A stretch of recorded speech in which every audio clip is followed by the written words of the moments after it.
Rona Show with co-host Frank McKay. I'd like to welcome everyone to the Dr. Luann Rona Show. Frank McKay here, but much more importantly, we're talking about the mind and we're talking about the heart, and we're going to do that each and every week with our wonderful host, Dr. Luann Rona. She is a psychiatrist by trade, and she's an author of 2 wonderful books and so many other articles and so forth. Doc, how are you? I'm fine. It's good to hear your voice. Well, same here. And, I'd be remiss if I didn't bring up that, all the crazy stuff going on in the world. And I hate to start out on a negative note, but, you have people that are getting into terrorism and killing people with their cars or blowing themselves up. Is this a new phenomenon? Or while you were practicing, when you first started practicing, was this anything that people were concerned about? Or is this something new in the world? Well, I think it's probably been around at low levels, but nothing. Growing up, I didn't see things like this. Even when I was in med school, which was a few years ago and that, I think people showed a lot more respect for each other. Well, yeah, I would hope so with how it's going now. But I think a new phenomenon is people's reaction to the news. I have I need to, I need to speak, about the news. These shows are being played on news channels, in different spots, and we're by no means putting down the news in general, but generally speaking, it could be very depressing.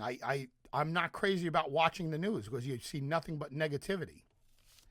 No, that's very true, and it's almost best to pray and send out love. It's always good to send out. I was reading an article that I had done with Dr. McKenzie, and it's better to send out love and that kind of energy from the inside of you. You will always feel better than if you get caught and hooked in to the negativity that's being, splattered across the news. And I think you're correct, is that the media is making too much of the negative part, and we've got to start to talk about the heart and the ways out of this and the ways that we can be, and that we can feel good within ourselves if we live from our spiritual heart, that we're all connected, all of us. Well, yeah, it's a wonderful thought, and I'm with you 100%, and it's something you talk about in your book, which I'm a huge fan of. Love is who you are, and let's keep in mind while we're on this subject that this isn't the only time of strife in the country. We've had a lot of it, and of course the Depression and the war that basically ended the Depression, World War II. But the 60s were a time of turmoil also. So it's not like we haven't seen this as a society. We haven't seen this type of thing. But now with the 24-hour news cycle and with the internet and with blogging and social media, it's so much more in our face. And I have to believe there'd be a lot of depression around the 60s when everyone was getting assassinated. I think you're right, is that the tremendous, news that goes on connecting people through all these new modern things we have, people get caught up in that, and they get caught up in even making up stories. And then it's the, Twitter and all these things, and while it's good to communicate, is that this type of communication has become too much. Well, let me remind folks that just may be tuning in or just turning on their radios that this is Frank McKay, but much more importantly, Dr. Luann Rona is our host each and every week, and we encourage everyone to binge listen. You don't have to listen to them all in order, but we encourage you to listen to everything we do, and you can find us in so many different spots. Dr. Rona, what do you do as far as shielding yourself? You always seem very positive, and you're like this eternal optimist. What do you do as far as shielding yourself from the outside influences, such as the news and the, everything going on out there, whether it's turmoil or dirty politics or, ineptitude and government? What do you do to kind of shield yourself, you personally, from that? I think personally, shield myself. I try to stay within my heart, and I do some of those tappings on myself, and on the acupuncture points, and I do the brain balancing, and I say, "Let me be with love. Let me be with love, and let me send out love, and let my heart send out love to everyone." And it calms me down myself, because it'll keep me from getting caught up, in all these trends that are going on, and in all these words, because as all the politicians have been saying, it breaks their heart. It breaks their heart to see this. Well, our heart does not have to be broken. Our heart is our higher intelligence, and if we ask our heart to be with us, then the heart will be with us, and it will send out positive messages to other people. Like I think about you and Lee, and I say, I'm sending them love. God is sending them love. And by God, you know that I mean whatever word that we want to give to the higher being of the universe. It's not any one religion. Right. It's universal love that surrounds us all. And I say, let me be with love. You mentioned earlier tapping, and I certainly appreciate that, and I love that about you. You mentioned tapping, and for folks who don't know what that is, there's a tapping method. And can you explain anything, I guess in short to us, what the tapping method is? Yeah, well, it was written originally by Roger Callahan, called a 5-minute phobia treatment.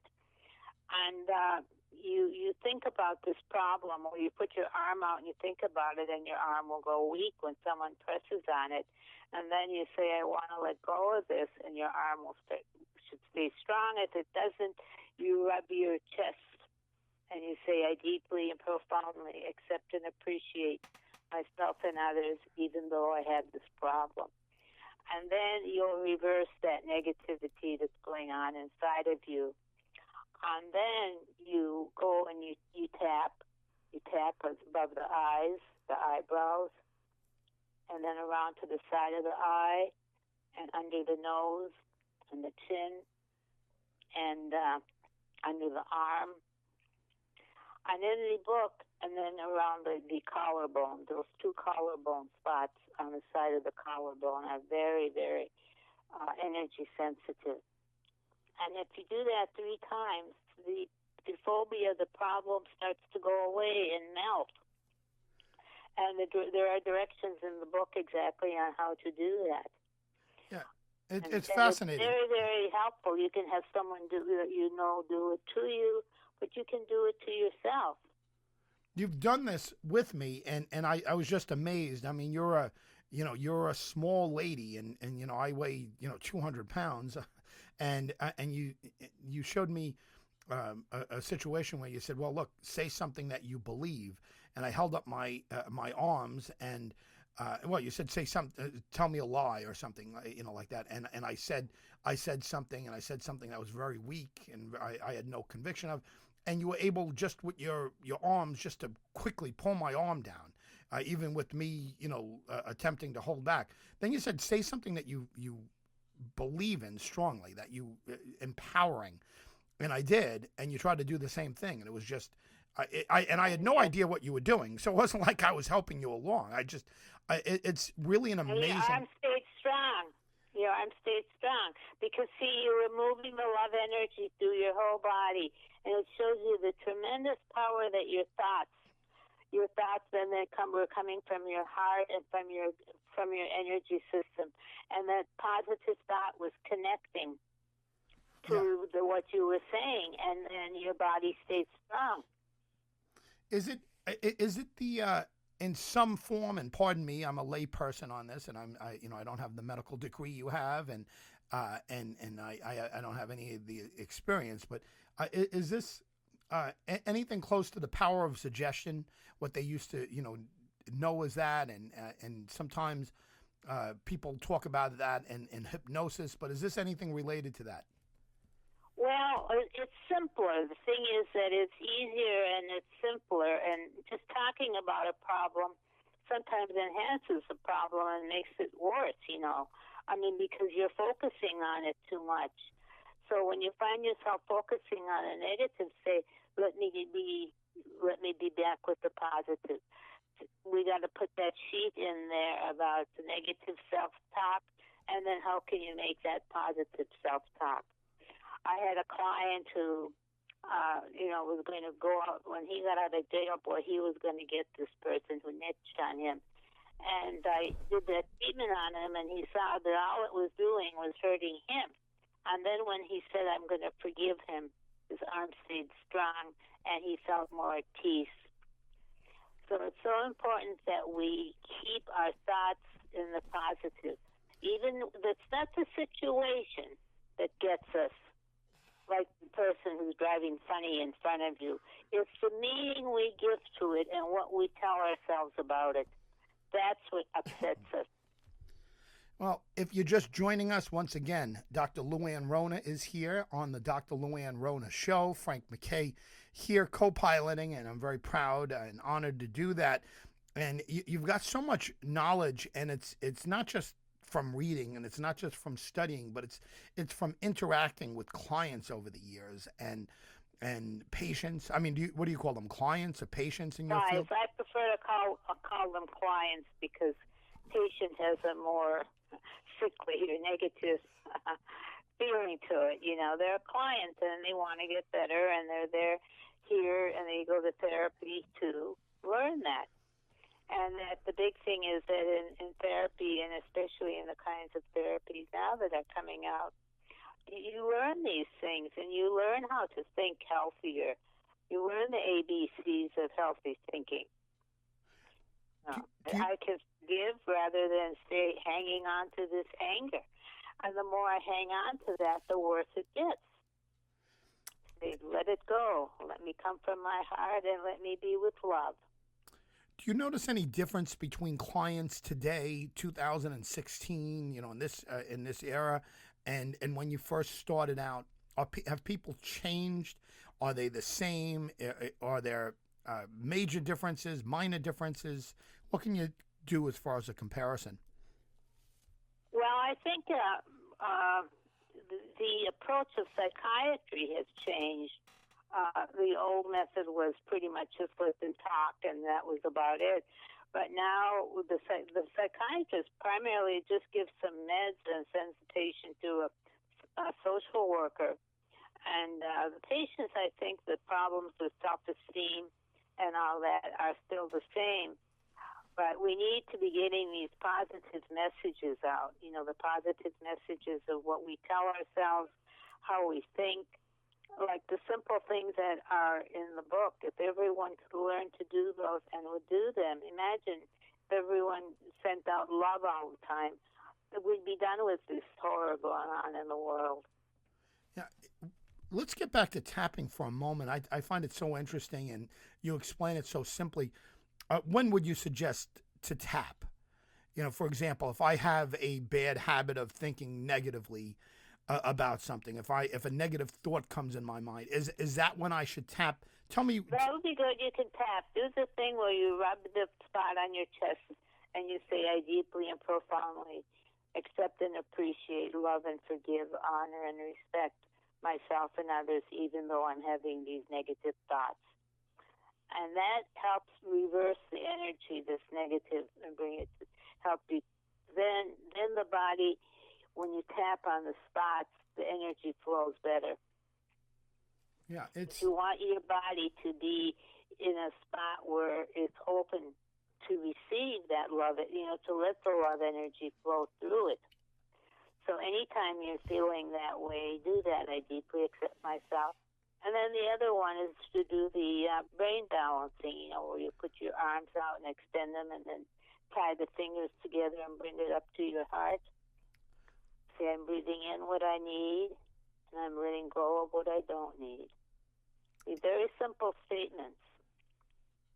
There's a tendency for us, well, I should only speak for myself, but for me, to believe that people nowadays are more sophisticated. They have access to more things. But maybe that's just a prejudice, because I'm living today than people, let's say, in the 50s, 60s, and and beyond, before all of this information was available to us. Is that a valid thought?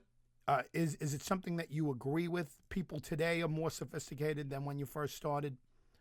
I think so. I think that there's a lot more people going to yoga and doing Pilates and doing different, Eastern models of, exercise and connecting. And, the average person is more sophisticated.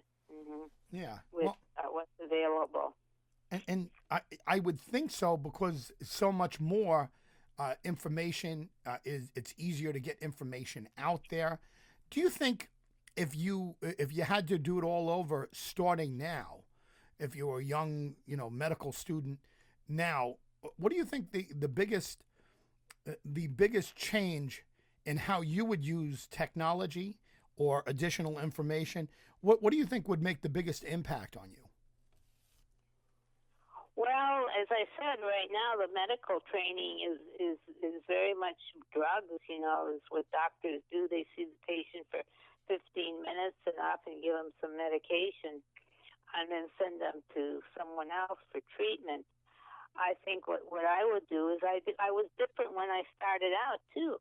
I worked with self-esteem with my clients, and I used to record them, and they could take the recording home and listen to it. And I would bring the recording to my supervisor, and they were just entranced that I dared do that. I didn't try to cover up what a mistake I may have made in the therapy or whatever. So it depends again on the individual's approach and your individual beliefs. Well, it shows tremendous confidence, actually, if somebody's willing to bring their work completely recorded. There's no hiding from anything that you would say. Right, there's no hiding, and the patient gets to, the client gets to hear themselves and what they're saying and what I've said. And then when the supervisor, goes along with this and says, "Wow, I wouldn't have done that, but you got further than I would have ever gotten with what I would have done," that helped build my own sense of self-esteem. And that's what I was going to work with my clients, and I primarily worked back in the 70s on self-esteem. The beginning and underneath is first self-awareness. You have to be aware of the problem. And then the big thing people have a problem with is acceptance. Acceptance of their part in the problem. And then once you get through acceptance, you take responsibility for it. Because only you're taking responsibility can you change anything.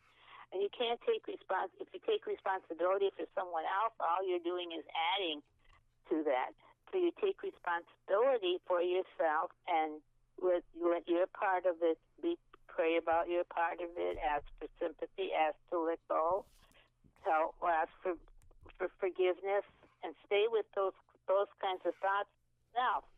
And then, finally assert yourself. You learn to assert yourself for what's important to you. If you're just tuning in once again, or if you're just turning on your radio, Frank McKay here on the Dr. Luann Rona Show with, of course, our host, Dr. Luann Rona. She's the author of 2 wonderful books and so much more. And the name of the book is Love is Who You Are, which says a lot. Total Glow is her book from the 70s that made such an incredible impact. And you look back on it now, you realize how cutting edge it was and how before its time. And I'd say the same thing with your new book. It's just wonderful. Love is Who You Are. And again, if you could address that, and we got about 2 minutes left with Dr. Luann Rona on the Dr. Luann Rona Show, but love is who you are. Give a little bit of an explanation on that, the statement. Right. Mm-hmm. Well, most people through their lifetime have wondered, who am I? Where did I come from? How did I get here? That eternal question has plagued mankind forever. Am I just a child of these people, or that race, or this nation, or this color, or what? What is it? How am I? How long have I been here? Or am I just a group of particles floating around like the biogenesis would say? And I say it's none of those. is that we were created in love, is that love is the beautiful answer. Love is everywhere, and love is who we are. You know, our birth is but a sleep and a forgetting. The soul that rises in us, our life star, hath had our forward setting, and cometh from afar. Not in utter nakedness, nor complete forgetfulness, but trailing clouds of glory do we come from God, who is our home. It's beautiful. It's absolutely beautiful, and and it says a lot. Love is who you are is a great book, and it's a great statement. Dr. Luann Rona, I want to thank you once again for the wisdom here, and then we look forward to hearing more. We're on the Dr. Luann Rona show each and every week. We encourage people to binge listen to us. Dr. Rona, thank you very much for the information. Well, thank you. Thank you. I enjoy being with your audience and with you very much. And the more we can spread the word of love and the heart, the better off the world will be. Dr. Luann Rona, everyone, and we will see you next week on the Dr. Luann Rona show. This is Frank McKay and Dr. Luann Rona signing off. We will see you next week on the Dr. Luann Rona show. You have been listening to the Dr. Luann Rona Show with co-host Frank